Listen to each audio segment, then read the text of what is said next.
C'est ici, dans le château de Brinon-sur-Armançon, que les petits chanteurs à la croix de bois vivent au quotidien dans cet internat. Mais en dehors des plateaux de télévision, sans leurs aubes, comme tout enfant, ils suivent une scolarité normale. Baudouin, ça va, tu trouves? Allez, il faut être plus ordonné. Quand vous rentrez de tournée, la première chose à faire, c'est ranger dans vos classeurs, dans l'ordre. Du fait des multiples représentations, près de 120 concerts par an, l'école est un petit peu spéciale.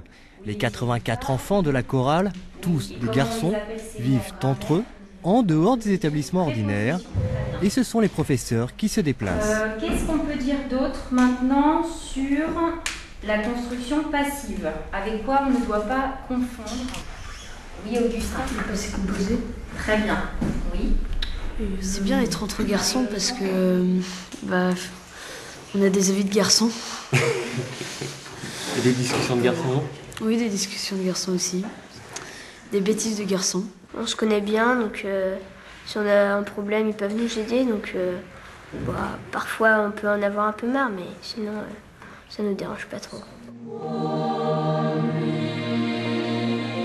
De l'exigence, une vie un peu à l'écart de la société. Mais ces chanteurs sont aussi des enfants avec un besoin de s'épanouir, loin des voyages et des concerts.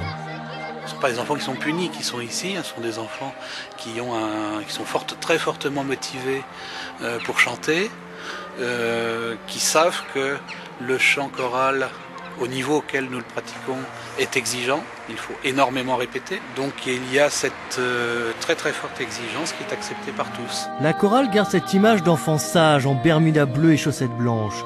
Mais on oublie souvent que ces petits chanteurs sont âgés de 9 à 15 ans. Chez les jeunes, on est juste des enfants avec des chemises et des chaussettes blanches. Mais chez les générations, disons, les personnes âgées, on est plutôt des enfants assez élèves modèles, 10 ans. On n'est pas toujours comme ça aussi, il ne faut pas... Vous n'êtes pas que des élèves modèles. Ah non, pas forcément. Non. Fin de la récréation, les élèves se dirigent pour le traditionnel cours de chant afin de préparer le grand événement. On va juste les deux